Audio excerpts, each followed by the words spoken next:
The chandeliers of the Olympic ballroom hung like frozen constellations, their crystalline light fracturing across the sea of black tie attire and couture gowns below. The air, thick with the competing perfumes of Seattle's elite, and the silent, ruthless calculus of social ambition, felt heavier than the pressurized cabin of a fighter jet at 40,000 feet. For Colonel Alexis King, it was far more suffocating. She stood backstage, the fabric of her simple, elegant navy gown feeling like a foreign skin. Her posture, a column of military discipline amidst the soft, curated ease of old money. On stage, Gregory Stanton, CEO of Stanton Aerospace and the evening's primary benefactor, was a portrait of benevolent power.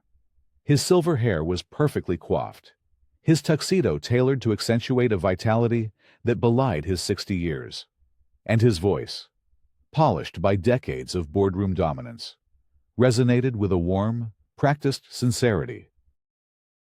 And so, it is with immense pride. Stanton projected into the microphone, his smile encompassing the entire room, that the Stanton Foundation presents this year's Vanguard Award for Humanitarian Innovation to a truly remarkable individual. A woman whose journey from the rigors of military service to the cutting edge of aerospace engineering embodies the very spirit of American potential. Alexis took a slow, deliberate breath. This was the moment. The culmination of 3 years of relentless work since she'd traded her flight suit for a lab coat. Her company, Spectre Innovations, named for her old call sign, had developed a revolutionary composite material that was making commercial air travel safer and more fuel efficient. The award wasn't just recognition, it was validation. It was capital. It was a key to rooms she had only ever breached from the sky. Stanton's gaze found her in the wings. "Please welcome Colonel Alexis King." The applause was a polite, rolling wave of sound. The clinking of champagne flutes paused. Alexis walked onto the stage, her steps measured and sure, a stark contrast to the frantic drumming of her own heart. She felt 1,000 pairs of eyes on her, appraising, calculating her worth, her place. She shook Stanton's offered hand. His grip was firm, his smile a mask of perfect philanthropy. He presented her with the award, a heavy, sculpted piece of crystal that felt cold and alien in her hands. He did not let go of her hand immediately. Instead, he turned her gently back toward the microphone, his arm resting paternally on her shoulder as he leaned in, his voice a conspiratorial murmur meant for the entire world. "It's truly inspiring to see how far someone from your background can come with the right opportunities," he said, his tone dripping with magnanimity. "A testament, I think, to our foundation's outreach programs. We are so proud to have played a small part in this journey." The words landed not like a compliment, but like a perfectly placed munition, polite, generous on the surface. But the subtext was a detonation of condescension. "Your background. Someone like you. Our outreach." He hadn't just given her an award. He had branded her a charity case, a project, diminishing her lifetime of achievement into a footnote in his own story of corporate benevolence. The room, fluent in the coded language of power, understood perfectly. A few tight, knowing smiles flickered in the front rows. He had put her back in her place while anointing her. For a heartbeat, the glittering ballroom dissolved. The scent of perfume was replaced by the smell of jet fuel and desert dust. The polite applause became the static-laced voice of her wingmate, Sarah Delgado, crackling over the comms during a long-haul flight over the desolate sands of Iraq. "You know, Lex." Sarah's voice, always a little too loud, too full of life for the confines of a cockpit, had said, "One day we're going to be in rooms like that. Not in uniform, but in fancy dresses. And we're not going to be the help. And we're not going to be the diversity hire. We'll be the ones they have to listen to. We'll build things that change the world, and they won't be able to ignore us." Alexis had laughed. "You think they'll ever see us as equals in those rooms?" Commander Delgado. "Hell no!" Sarah shot back, her laughter like a spark in the darkness. "They'll see us as threats. That's how we'll know we've won." The memory, sharp and painful, was an anchor in the dizzying sea of public humiliation. It steadied her. Alexis blinked, the ballroom swimming back into focus. She looked at Gregory Stanton, his smile unwavering, his eyes holding a glint of triumphant satisfaction. He had no idea what ghost he had just awakened. Alexis stepped to the microphone. The award felt heavier now. She placed it deliberately on the lectern and leaned forward. The room quieted, expecting a flustered, grateful thank you. "Thank you. Mr. Stanton," she began, her voice perfectly calm, clear, and devoid of the emotion churning within her. "I've found that opportunities are not given. They are created, often in the face of significant resistance." She paused, letting the words hang in the air. This award is not a testament to one foundation's outreach, but to the legacy of every soldier who serves, every engineer who innovates, and every woman who refuses to be defined by her background. She met Stanton's gaze directly, a flicker of surprise finally breaking through his polished facade. "And it is a special tribute," she continued, her voice softening almost imperceptibly, "to my late wingmate, Commander Sarah Delgado, whose brilliance and sacrifice created the path I now walk. She taught me that the most important rooms are not the ones you are invited into, but the ones you build yourself. Thank you." She stepped back from the microphone. The applause that followed was different. It was startled, then thoughtful, then genuinely robust. She had not accepted his narrative. She had rewritten it, live and on stage, with a surgeon's precision. As she walked off, she saw Stanton's smile had become a thin, hard line. She had taken his moment and made it her own. She had made it Sarah's. The suspense in the room was palpable. No one knew what to make of the woman behind the steel-like calm. But Gregory Stanton, for the first time that evening, looked less like a kingmaker and more like a man who had just made a grave miscalculation. In the sterile quiet of her lab, 2 days later, the gala felt like a fever dream. Here, amidst the cold, clean geometry of carbon fiber lattices and holographic schematics, Alexis was home. The world made sense here. It was governed by physics, by data, by the indisputable logic of stress tolerances and aerodynamic principles. There was no subtext in a tensile strength equation. Her company, Spectre Innovations, occupied a sleek, minimalist space in a repurposed warehouse south of downtown Seattle. It was a world away from the opulent prison of the Olympic Ballroom. Here, the only currency was competence. She was running a simulation on a new winglet design, the holographic model rotating in the air before her. When her terminal pinged, it was an alert she'd set up years ago. A digital ghost she couldn't bring herself to exercise. It scraped the National Transportation Safety Board archives for any new documents, annotations, or inquiries related to the crash of Viper 22 and F-22 Raptor. 7 years ago over the Nevada desert, the crash that had killed Sarah Delgado. The official report had been swift and brutal pilot error. They claimed Sarah had pushed the aircraft beyond its operational limits during a high-G maneuver, resulting in catastrophic structural failure. Alexis, who had been flying in formation with her, who had heard Sarah's last, confused words over the comms engines flaming out. "I've got nothing." Lex, "I've got nothing," had never believed it. Sarah was the best pilot she had ever known. Reckless, yes, but never careless. Alexis had spent years, in her spare time, poring over the redacted report, running her own simulations based on the flight data recorder fragments they'd recovered. Something was wrong. The data showed a near-instantaneous turbine failure preceding the loss of control. It wasn't pilot error, it was a mechanical blowout. But her official inquiries had been stonewalled. Her unofficial theories dismissed as the grief-fueled fantasies of a loyal friend. The new alert was minor, just a declassification of a supplementary maintenance log. It was mostly technical jargon, but one line caught her eye. The F-22's Pratt & Whitney F-119 engine had a specific turbine assembly part, number 7B41C, that had been supplied by a third-party contractor. The contractor was Stanton Aerospace. A cold dread, sharp and familiar, coiled in her stomach.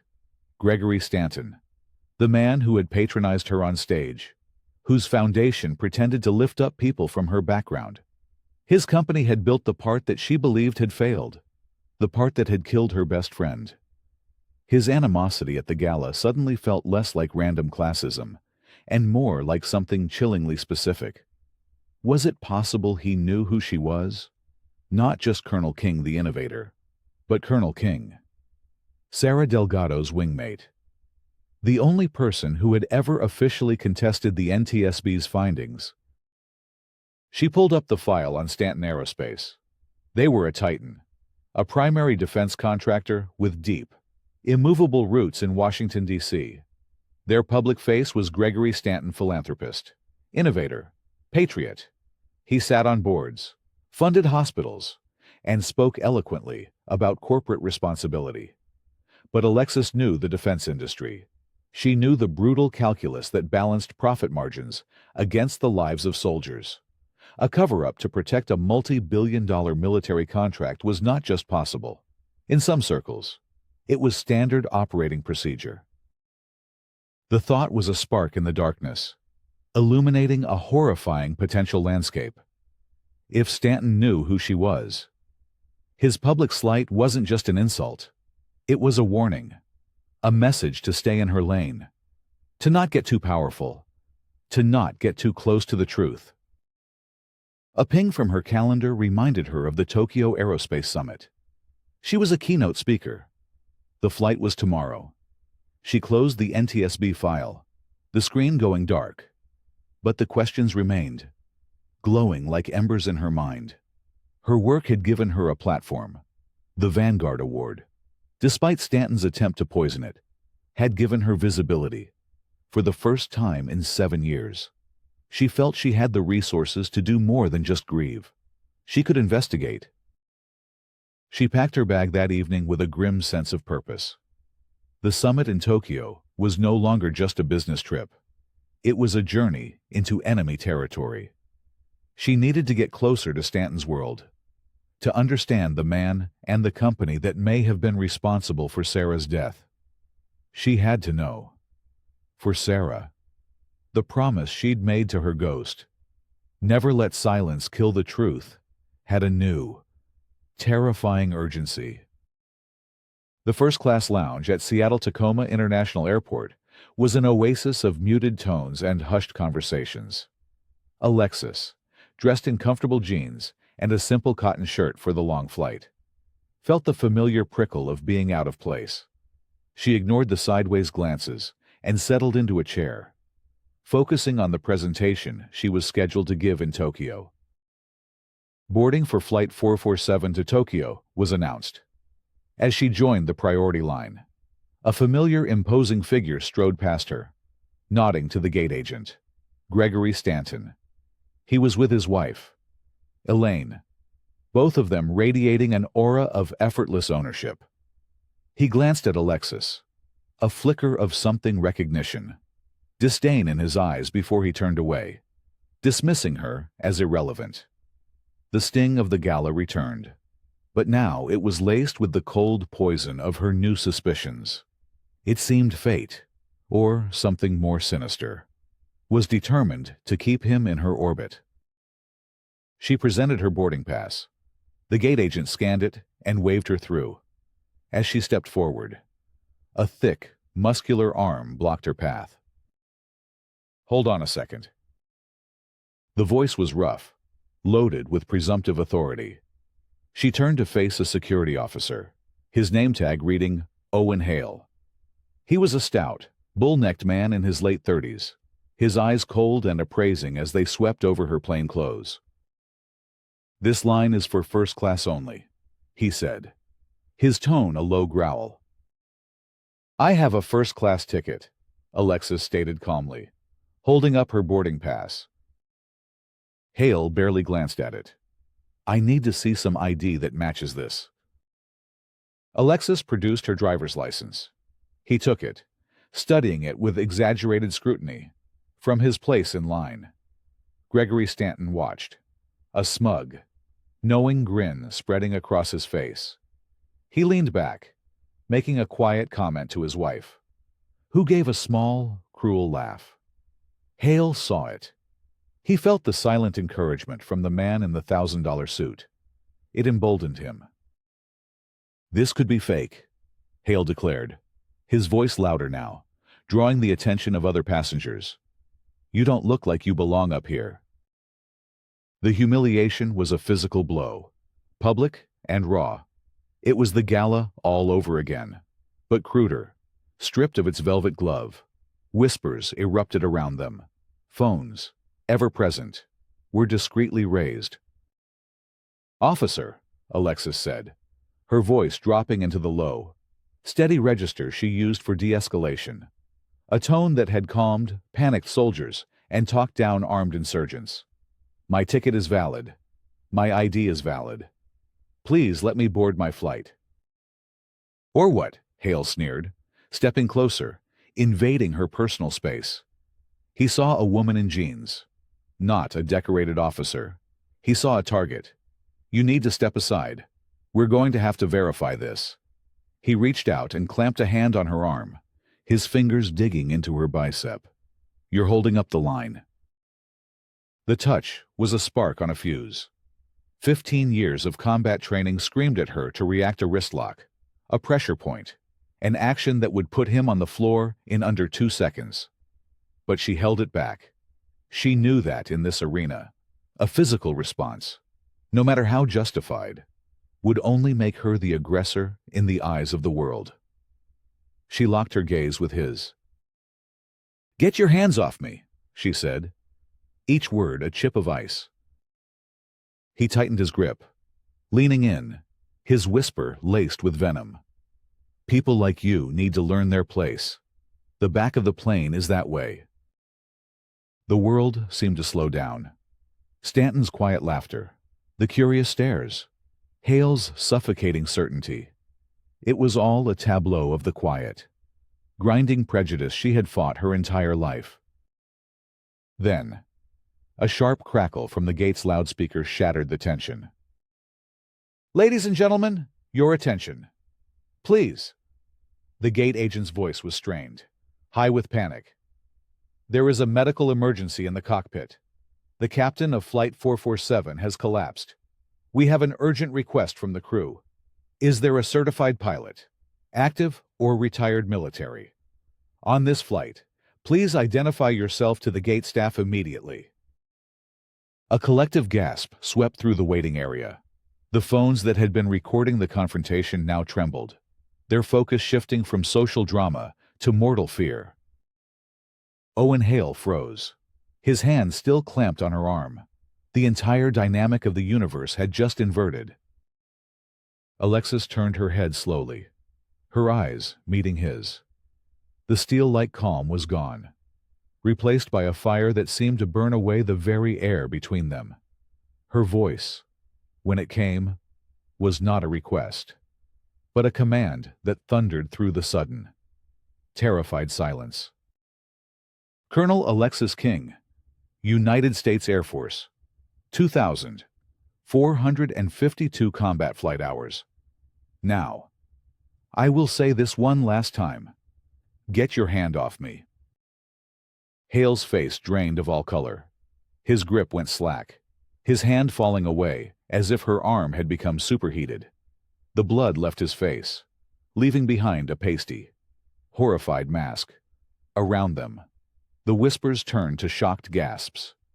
Elaine Stanton's hand flew to her mouth. "My God! Greg!" she whispered, her voice trembling.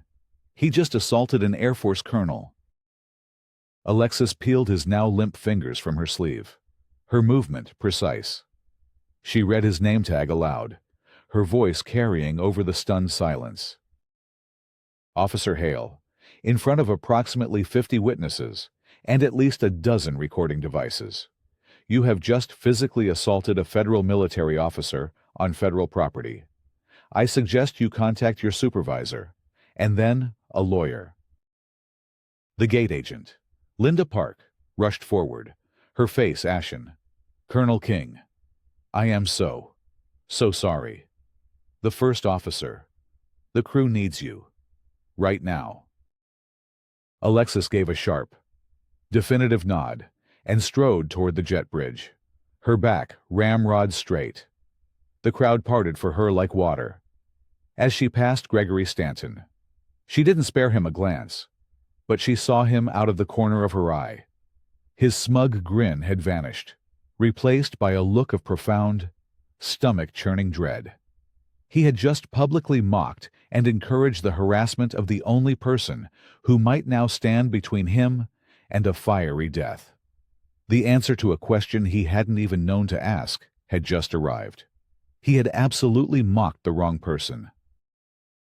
The cabin of the Boeing 777 was a pressurized capsule of anxiety. The news of the captain's collapse had spread like a contagion, and the luxurious first-class section felt less like a privileged enclave and more like a gilded cage. As Alexis stepped aboard, a flight attendant guided her toward the front, her expression a mixture of profound relief and flustered apology. "Colonel, thank you. The first officer he's young. He's trying to hold it together." Alexis nodded, her mind already shifting from the indignity at the gate to the crisis in the cockpit. "What's the captain's status?" "Unconscious, but breathing. They're moving him out of the cockpit now. A doctor on board is attending to him." As she made her way to the cockpit, she passed seat 1C. Gregory Stanton stared straight ahead, his knuckles white where he gripped the armrests. He refused to meet her eyes. His arrogance had curdled into a thick, palpable fear. The cockpit door swung open. First Officer Ethan Rivera, who couldn't have been more than 28, sat in the pilot's seat, his face pale and slick with sweat. The flight instruments glowed in the dim light, a complex constellation of data that currently spelled out impending doom. They had just taken off and were climbing directly into the maw of a storm system that was making headlines across the Pacific Northwest, a historic tempest. A weather bomb that was churning the skies into chaos. "Mayday! Mayday! Mayday!" Ethan's voice was shaky as he spoke into the radio. "This is Ascend Air 447. Captain is incapacitated. We are flying into unforecasted severe weather, requesting immediate assistance." The plane gave a violent lurch, throwing the flight attendant against the bulkhead. From the main cabin, a child started to cry. Alexis slipped into the cramped space, taking the jump seat just as two other crew members carefully maneuvered the unconscious Captain Hayes out. The door clicked shut, sealing them inside the storm. "First Officer," Alexis said, her voice a calm, steady anchor in the rising panic. "Report." Ethan looked at her, his eyes wide with a desperate hope. "Colonel King, it's an honor. Ethan Rivera. We're at 18,000 feet, climbing to a planned 37,000.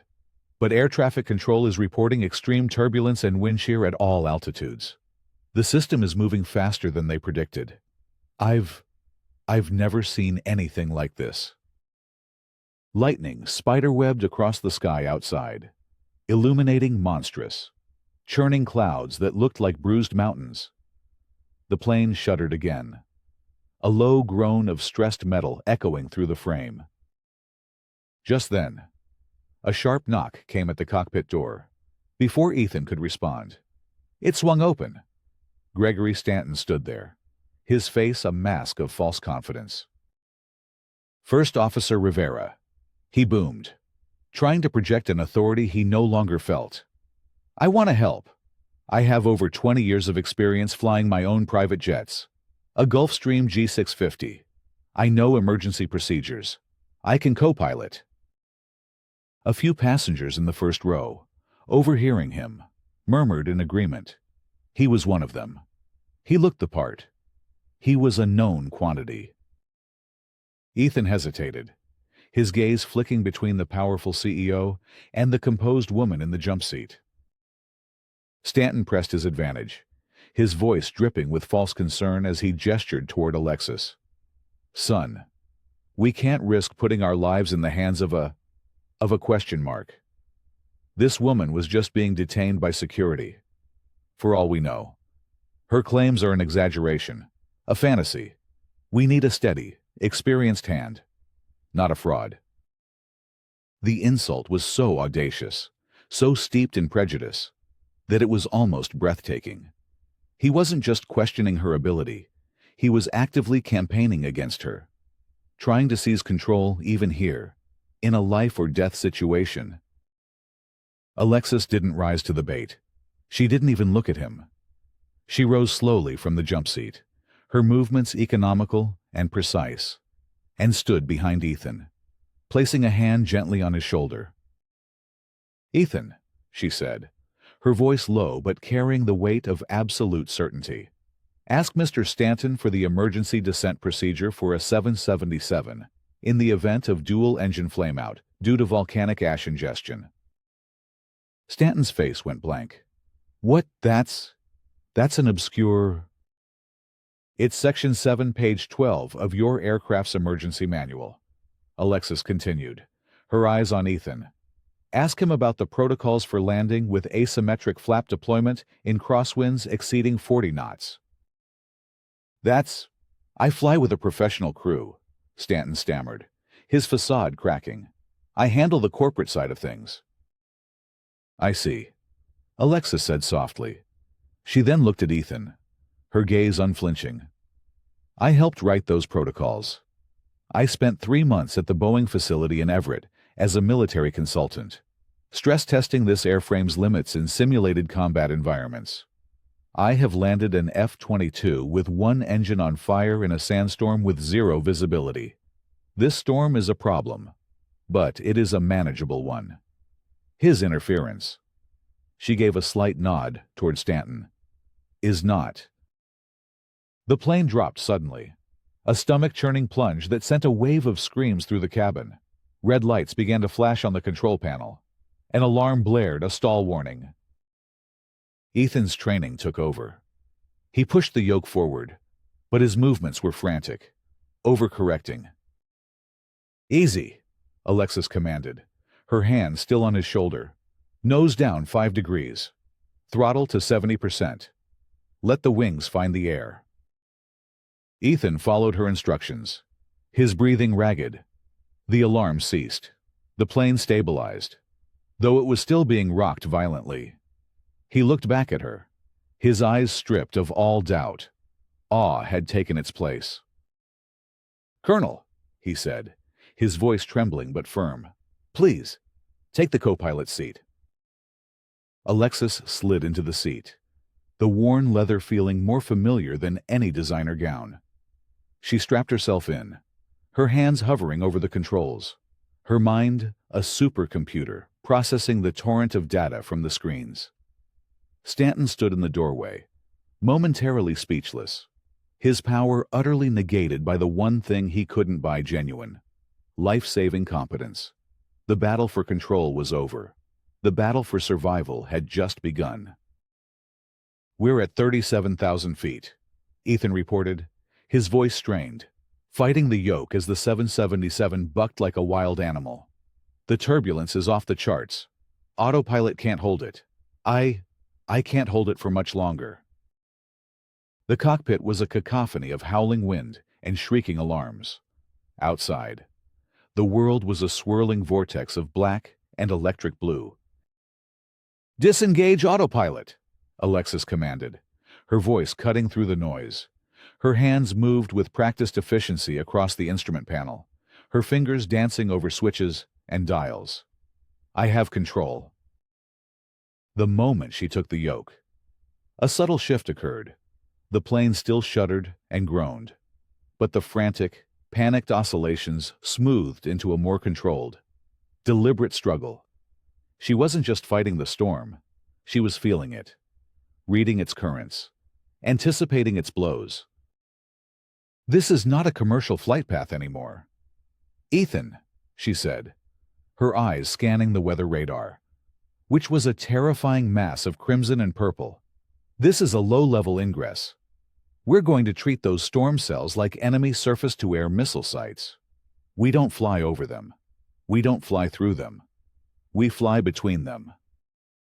From the cabin, a sharp rapping on the door was followed by a flight attendant's panicked voice over the intercom.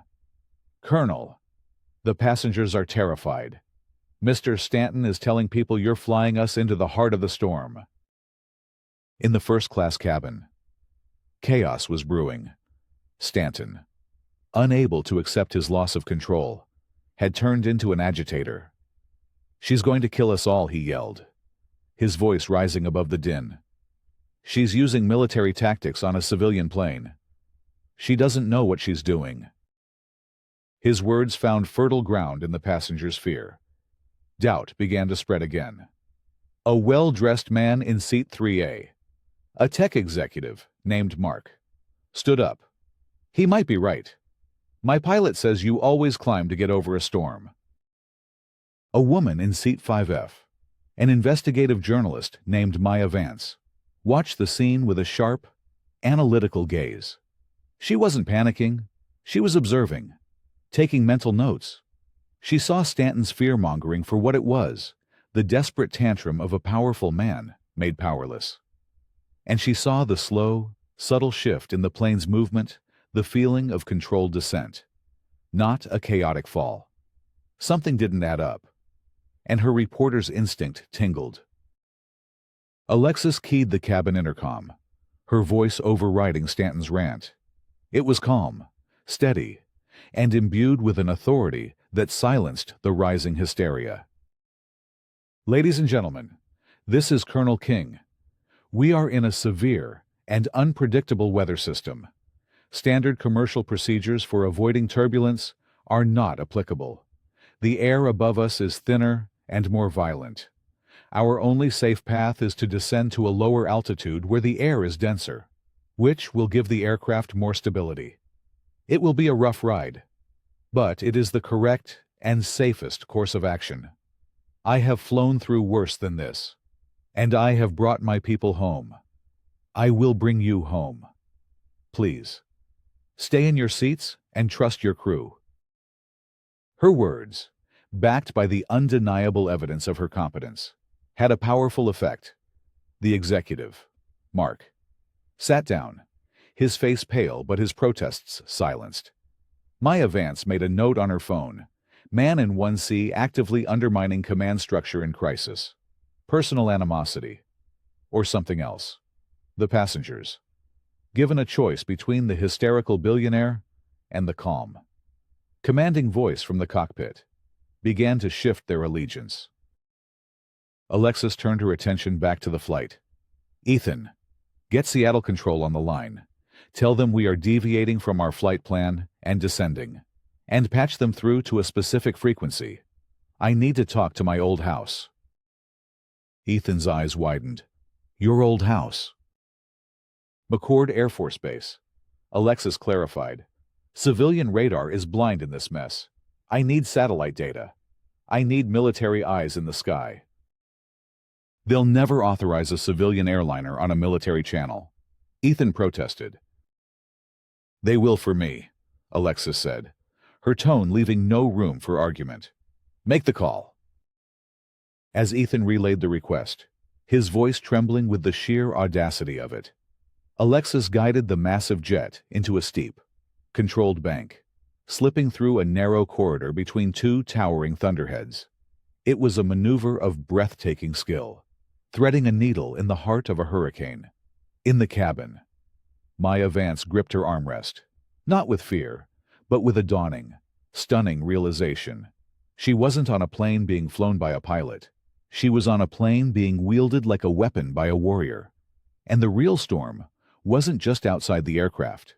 It was inside, in the conflict between a man like Gregory Stanton and a woman like Alexis King. She started recording the cabin audio on her phone. This was more than a story about a storm. It was a story about power. The cockpit felt like the inside of a drum being beaten by a giant. Rain and hail hammered against the windshield, and the groan of the airframe was a constant, terrifying symphony. But within the chaos, a new, clearer sound emerged, the crisp, professional voice from the radio. Flight 447. This is McCord Base Operations. Brigadier General Naomi Chen speaking. Confirm identity of the pilot at the controls. The voice was familiar to Alexis, a welcome sound from a world where her worth had never been in question. Alexis took the mic. Naomi, it's me. Call sign Spectre. There was a half-second of stunned silence. Then Chen's voice returned, infused with a sudden warmth and urgency. Spectre. My God. We've been tracking this storm system. It's a monster. The Secretary of Defense is on the line. Colonel, you have our full support. Satellite data is being patched through to your navigation systems now. The sky is yours. Tell us what you need. Ethan stared at Alexis, his mouth agape. He had just witnessed a civilian first officer's desperate plea transform into a direct line to the Pentagon. Behind them, Gregory Stanton, who had been lingering in the doorway, went rigid. He knew the call sign. Spectre was a legend in the Air Force, a ghost pilot famed for impossible missions and a near supernatural ability to survive. He had just tried to discredit a living legend. Spectre is confirmed. Chen's voice added, we're slaving a surveillance drone to your position for real-time atmospheric data. You'll have eyes on this thing from every angle. On the main navigation screen, the chaotic blob of red and purple weather radar resolved into a stunningly detailed 3D topographical map of the storm. It showed wind vectors, pressure gradients, and temperature shears. It was the difference between navigating with a pirate's map and a state-of-the-art GPS. There, Alexis said, pointing to a narrow, transient channel of calmer air opening up to the south. That's our exit. A pressure trough. It won't stay open for long. Colonel, that's at 8,000 feet, Ethan said, his voice tight with anxiety. We'll be dangerously close to the terrain, and the shear forces entering and exiting that trough could tear the wings off. A commercial jet's wings? Maybe, Alexis countered, her focus absolute. But this airframe was built to military specifications. It has a higher stress tolerance than the civilian model. I know. I saw the confidential test data. She banked the plane hard, diving toward the coordinates on the screen. We're not flying through it. Ethan, we're surfing it. The landing was a controlled crash, a brutal, violent affair that tested the limits of the aircraft and everyone inside it. Alexis used a short-field combat landing technique, approaching the runway at a dangerously high speed, and then using full reverse thrust and spoilers the second the wheels touched down. The Boeing 777 screamed in protest, tires smoking on the wet tarmac as it decelerated with crushing force. It shuddered to a stop with only a few hundred feet of runway to spare, sirens already wailing in the distance. For a long moment, the only sound in the entire plane was the ragged, desperate sound of 312 people breathing. Then, the cabin erupted. It was a tidal wave of applause, of sobs, of joyous, thankful shouts. Alexis leaned back in her seat, closing her eyes for a single, weary second. She had done it. She had brought them home. When she opened her eyes, the airport was a swarm of flashing lights. Emergency crews surrounded the plane, but it wasn't the ground crew she was focused on. It was the future. The story broke within the hour. Hero Colonel lands crippled jet in historic storm. Her face was everywhere. But Maya Vance's story, which she filed the moment she had a signal, was different. Her headline read, "Hero pilot battled storm in the air and prejudice in the cabin." She had her audio recording. She had witness statements. And she had the cockpit voice recorder data, which the NTSB, under pressure from the Department of Defense, released to the public. The world heard everything. They heard Gregory Stanton's arrogant attempts to take control. They heard his prejudiced, dismissive slurs. They heard him actively trying to incite a mutiny, while Alexis King was fighting to save his life. The fallout was immediate and catastrophic for Stanton. His company's stock took a nosedive. The board of directors called an emergency meeting. Calls for his resignation came from all corners, including from military leaders who were disgusted that a major defense contractor would show such contempt for a decorated officer. His reputation, so carefully cultivated over decades, was shattered in a single day. He was damaged, but not yet destroyed. He hunkered down, releasing a carefully worded apology for his words spoken under extreme duress. For Alexis, the opposite happened. She was no longer just an innovator or a veteran.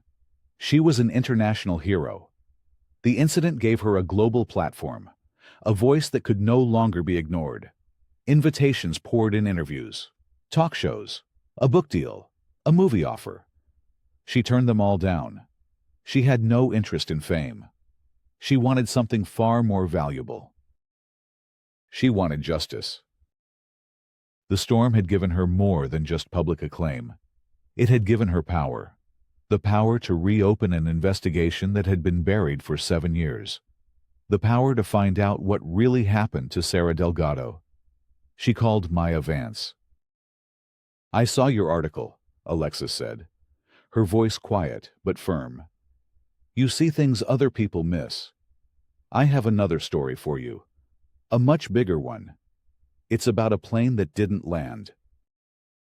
A new storm was gathering, not of wind and rain, but of secrets and lies. And this time, Alexis King would be the one to command it. The partnership between the colonel and the journalist was forged in the quiet intensity of Alexis's lab, while the world clamored for interviews about her heroism in the sky. Alexis and Maya Vance were hunched over a different kind of data, piecing together a 7-year-old ghost. "The NTSB report is a masterclass in misdirection," Alexis said, pointing to a highlighted section on a large monitor.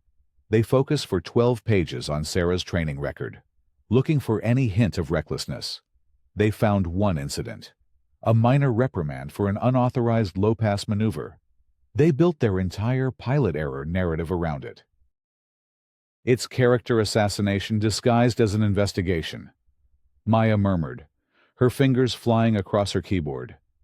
Meanwhile, the technical data is buried in the appendices, full of redactions. She looked up. "You said Stanton Aerospace built the turbine component." "Part number 7B41C, Alexis confirmed. "And after the crash, Stanton's company was awarded an even bigger contract to upgrade the entire F-22 engine fleet. They weren't punished for a potential failure. They were rewarded for it." "That's the thread," Maya said, her eyes gleaming with the thrill of the chase. "We need to find someone who worked on that component. An engineer. Someone who might have been silenced." Their investigation became a clandestine war, using her newfound resources and Maya's investigative network. Alexis started digging.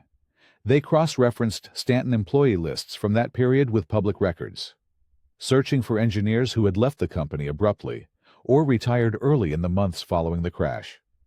The trail was cold, littered with dead ends and non-disclosure agreements as formidable as fortress walls.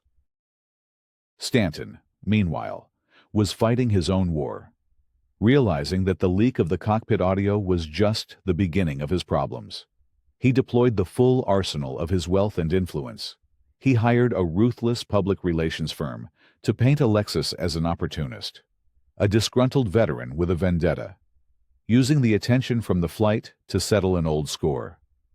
Op-eds, ghostwritten by Stanton's team, began appearing in conservative blogs, questioning her military record and suggesting her actions on Flight 447 were reckless, not heroic. He was trying to discredit the witness before she could even testify. Then, he came after her company. A key investor in Spectre Innovations suddenly pulled his funding, citing concerns about the founder's public profile. A lucrative government contract she was poised to win was mysteriously put on indefinite hold. Alexis knew it was Stanton's work. He was trying to suffocate her, to cut off the resources she was using to investigate him. He's cornered, Maya observed during a late-night strategy session in the lab. These aren't the actions of an innocent man. He's terrified of what you'll find. Their breakthrough came from an unexpected source. An anonymous email arrived in Maya's encrypted inbox. The sender claimed to be a former quality control engineer from Stanton Aerospace. He was dying of cancer, he wrote, and could no longer live with the secret he'd been paid to keep. His name was Arthur Finch. They met him in a quiet, sterile hospice room overlooking Puget Sound. Finch was a frail, skeletal man, his voice a reedy whisper, but his eyes burned with a fierce, unburdened clarity. "The 7B41C turbine blades," he rasped, his breath catching in his throat. "We knew they were flawed. There was a metallurgical impurity in the titanium alloy. Under extreme G-forces, the kind fighter pilots pull every day, they were prone to microfractures." "Did you report it?" Alexis asked, her heart pounding. Finch nodded, a tear tracing a path through the gaunt landscape of his face. "I wrote a dozen memos. My supervisor told me to bury them. He said a recall would bankrupt the company and jeopardize national security by grounding the F-22 fleet. They knew. Colonel, they ran the numbers. They calculated the statistical probability of a catastrophic failure and decided it was an acceptable risk." "Acceptable risk," Alexis repeated, the words tasting like ash in her mouth. Sarah hadn't been a statistic. She had been a living, breathing force of nature. After the crash, Finch continued, "They came to me. Stanton himself was in the room. They offered me a generous early retirement package and a non-disclosure agreement with teeth like a shark. They told me the official story was pilot error. They said if I ever spoke a word of this, their lawyers would destroy me, my family, everything I had ever built. I was a coward. I took the money." He reached a trembling hand to his bedside table and retrieved a small, encrypted hard drive. "I made copies of everything. The internal memos, the flawed stress test data, the emails from legal. It's all there. The truth is in there." Alexis took the drive. It felt as heavy as a tombstone. As they left the hospice, Maya's phone rang. It was her editor. "Maya, you need to see this. Stanton just called a press conference. He's stepping down as CEO." They watched the live stream on her phone. Gregory Stanton stood at a podium, his expression somber, Elaine at his side. He wasn't resigning in disgrace. It was a strategic retreat. "And so, to focus on my family and my philanthropic work," he announced, "I will be transitioning from my role as CEO to chairman of the board. This will also allow me to prepare for my keynote address at our annual shareholder meeting next month, where I will unveil our vision for the next 50 years of aerospace innovation." It was a brilliant move. He was removing himself as a day-to-day target, rebranding himself as an elder statesman, a visionary. The shareholder meeting would be his grand comeback, a global, live-streamed event to re-establish his legacy and bury the scandal of Flight 447 for good. "He thinks he's won," Maya said, her voice tight with anger. Alexis looked from the phone screen to the hard drive in her hand. "No," she said, a cold, hard certainty crystallizing within her. He just built the perfect stage for his own execution. The main hall of the Seattle Convention Center was a temple built to honor capital and power. Stanton Aerospace had spared no expense for its annual shareholder meeting. A massive, high-definition screen stretched across the stage, displaying the company's logo over a majestic, looping video of fighter jets and gleaming satellites. The event was being live-streamed to a global audience of investors, analysts, and media outlets. It was Gregory Stanton's carefully orchestrated coronation as the company's visionary chairman. Alexis watched from her seat in the third row. She wasn't there as a spectator. After her heroism on Flight 447, she had become a significant shareholder in Stanton Aerospace herself, quietly buying up stock, as a prominent stakeholder and a respected figure in the industry. Her request for a 5-minute speaking slot during the open Q&A session had been approved by the board, a move they likely saw as good public relations, a chance to publicly align their brand with hers. They had no idea she was a Trojan horse.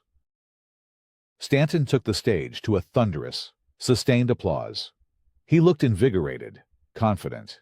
He spoke of innovation, of patriotism, of a future built on the bedrock of his company's integrity. It was a masterful performance. "Our greatest asset," he declared, his voice ringing with conviction, "is not our technology or our contracts. It is our honor, our unwavering commitment to safety and excellence.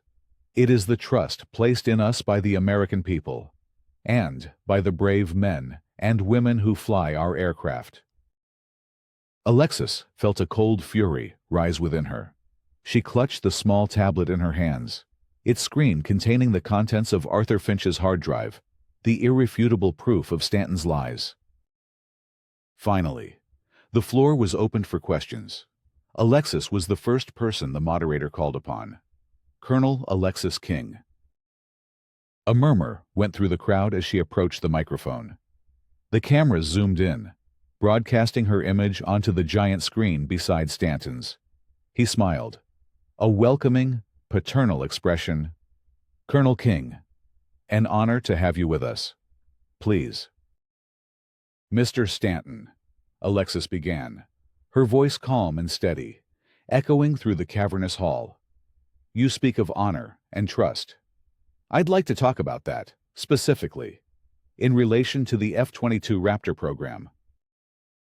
Stanton's smile tightened almost imperceptibly. "An exemplary aircraft, the cornerstone of our nation's air superiority."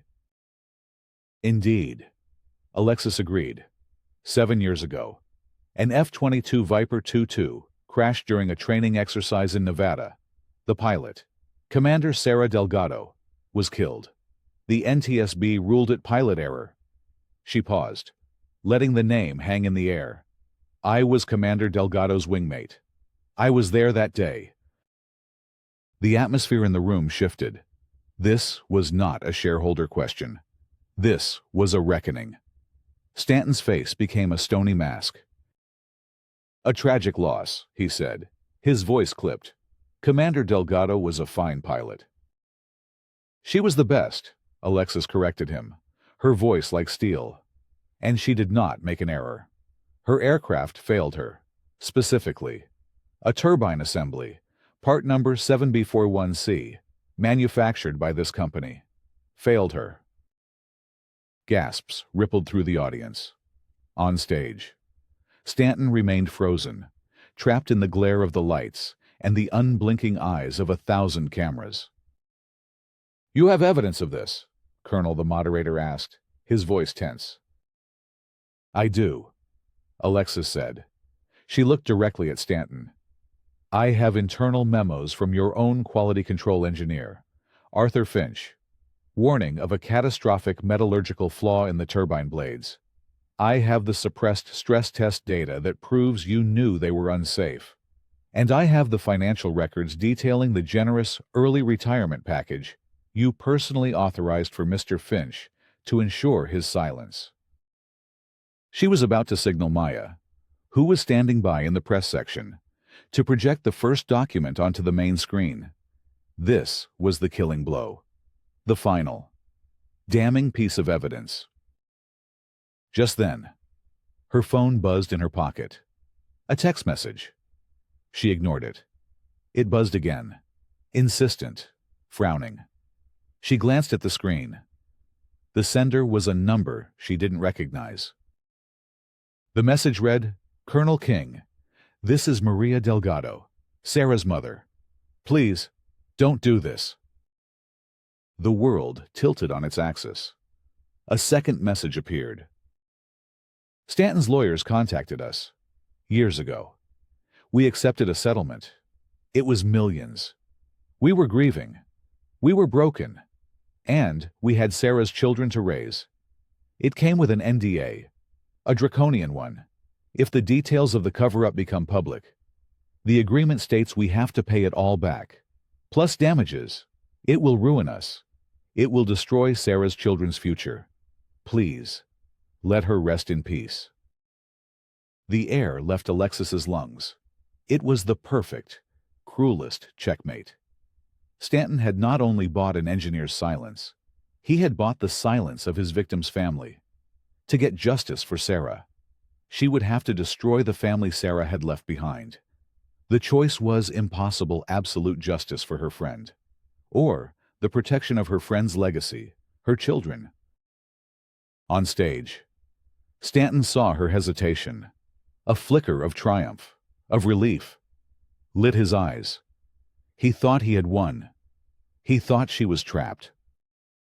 But he had forgotten who he was dealing with. He had forgotten that Spectre was a master of finding a third option, of flying a path no one else could see. Alexis took a deep breath, her mind racing, recalibrating. She couldn't use the technical data. She couldn't mention the cover-up directly. But the hard drive contained more than just engineering reports. It contained financial records.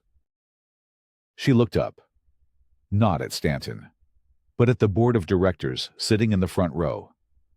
Her voice, when she spoke again, was different. It was no longer the voice of a grieving friend seeking justice.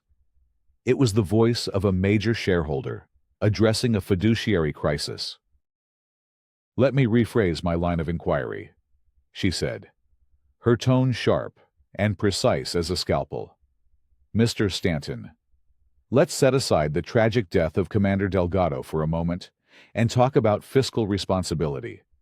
I have in my possession financial records showing an unappropriated corporate expenditure of $8 million, moved through a series of offshore shell accounts in the third quarter.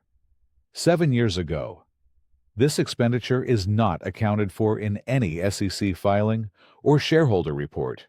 It appears to be a black budget, personally managed by you."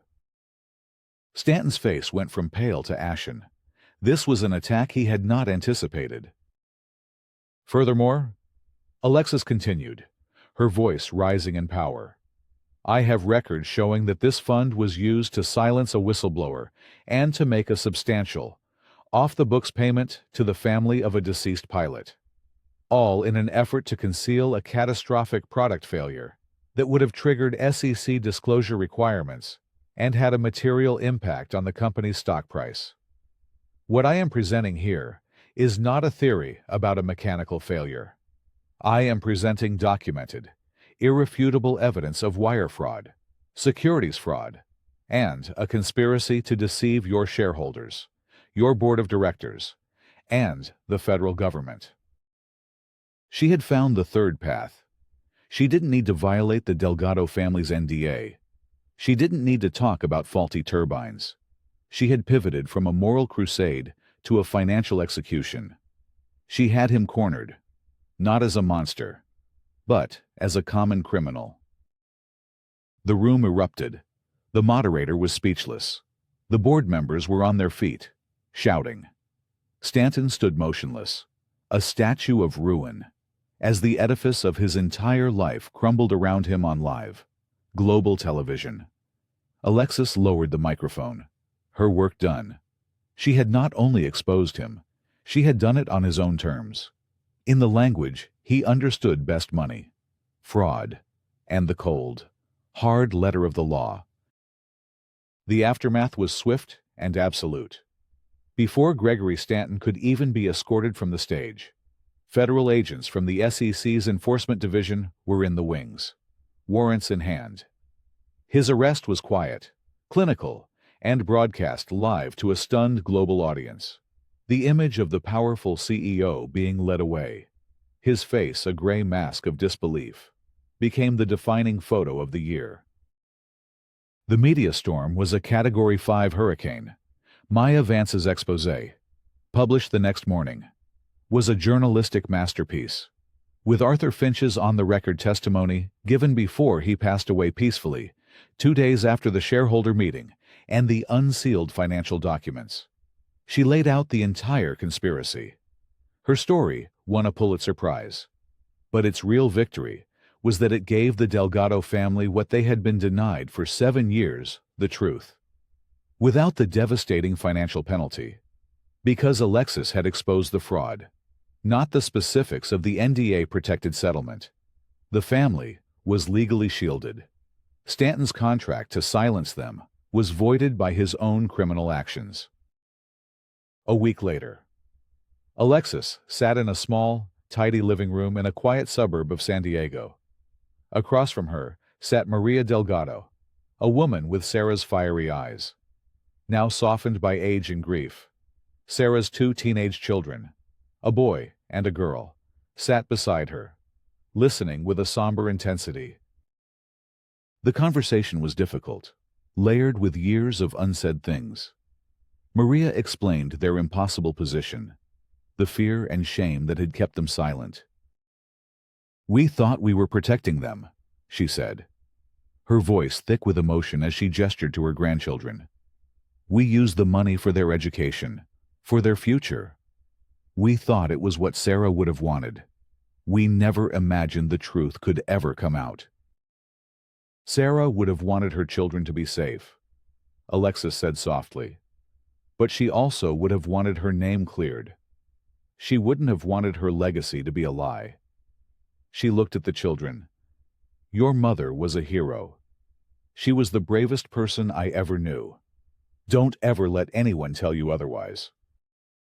For the first time, Sarah's daughter, who had her mother's stubborn chin, looked up and smiled a small, watery, but genuine smile. In that moment, a wound that had been festering for 7 years finally began to heal. The family wouldn't have to carry the burden of the secret anymore. The conversation wasn't about forgiveness. It was about a shared and finally truthful grief. Stanton Aerospace, in a desperate attempt at salvaging its reputation, was completely restructured. The entire board was replaced. The new CEO's first public act was to issue a formal, unequivocal apology to the Delgado family and to posthumously exonerate Commander Sarah Delgado of all blame. The company, under new leadership, established a massive fund in her name to support the families of pilots killed in the line of duty. The cycle of lies was broken. 6 months later, Alexis stood on a different kind of stage. It wasn't in a glittering ballroom or a sterile convention center. It was an outdoor platform at the Museum of Flight in Seattle, overlooking the tarmac where vintage and futuristic aircraft stood side by side. The sky above was a brilliant, cloudless blue. She was not here to receive an award or to tear down an empire. She was here to build, using her own considerable resources from the success of Spectre Innovations, along with a substantial moral reparations grant from the new Stanton Aerospace. She had created a new foundation. She stepped to the podium. the wind gently ruffling her hair. The crowd before her was not filled with the jaded elite, but with eager, bright-eyed students, young engineers, and aspiring pilots from every conceivable background. "They say revenge is a dish best served cold," she began, her voice carrying in the clear air. "But I've learned that true victory isn't cold. It isn't about the fall of one man. It's about the rise of many. It's about building something from the ashes of your pain that is stronger and more just than what came before." She gestured to the banner behind her, its letters bold and proud against the sky. "Today, we launch the Sarah Delgado Aerospace Initiative. This foundation is not a memorial to a tragedy. It is a monument to a promise that brilliance will be nurtured, no matter where it comes from, a promise that competence will never again be questioned because of gender, or race, or background. We will fund the education of those who have been overlooked. We will mentor the innovators who have been dismissed. We will build the rooms where everyone belongs." Her victory was not in Stanton's silent, ruined life spent under house arrest, awaiting a trial he could not win. It was here, in the hopeful faces of the next generation. It was in the legacy of empowerment she was creating, fulfilling the promise she had made to her friend all those years ago in the dark cockpit of a warplane. As the applause washed over her, her eyes scanned the first class of scholarship recipients standing proudly in the front row. Her gaze landed on a young Latina woman with a fiery, determined spark in her eye and an irrepressible grin that was so painfully, beautifully familiar. The young woman looked just like a teenage Sarah. Alexis smiled, a genuine, unburdened smile. Her war was finally over, a new, better flight was just beginning.